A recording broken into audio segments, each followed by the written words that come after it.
வணக்கம். சமீபத்துல ஸ்ரீ வேதாத்ரி மகரிஷி அவர்களுடைய ஸ்பீச் ஒண்ணு கேட்டுட்டு இருந்தேன். அப்ப அவர் சொன்ன ஒரு அற்புதமான விஷயத்த உங்க கூட பகிர்ந்துக்கணும் எனக்கு தோணுச்சு. பொதுவா நம்ம ஆறுதல் சொல்லுமோ என்ன சொல்லுவோம்? கவலை விடு, கடவுள் இந்த வாசலை மூடினார்னா இன்னொரு வாசல் கண்டிப்பா நமக்காக திறந்து வைப்பார் அப்படின்னு நம்ம சொல்லுவோம் இல்லையா?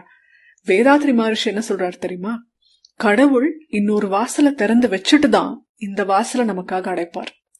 அப்படின்னா என்ன அர்த்தம்? we are always protected. நமக்கான வாய்ப்புகள் அப்படிங்கறது மறுக்கப்படல, நமக்கான கதவுகள் அப்படிங்கறது அடைக்கப்படல. நமக்கு இந்த கதவு இல்ல, அவ்வளவுதான்.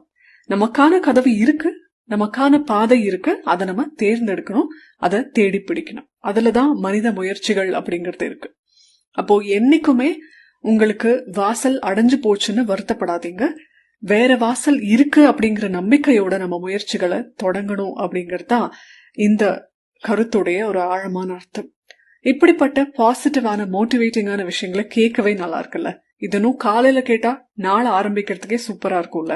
அதனாலதான் மிர்ச்சியில ஒவ்வொரு நாளும் காலையில 5 மணில 7 மணி வரைக்கும் மார்னிங் ராகம் ஷோல நான் இந்த மாதிரி விஷயங்களை உங்க கூட ஷேர் பண்ணிட்டு இருக்கேன். நீங்க உங்க ஊர்ல மிர்ச்சி இருக்கு அப்படின்னா இதை கேட்கலாம், இல்லைன்னா ஆன்லைன்ல கூட இந்த ஷோவை கேட்கலாம். கேளுங்க, பாசிட்டிவா உங்க நாளை தொடங்குங்க. நன்றி.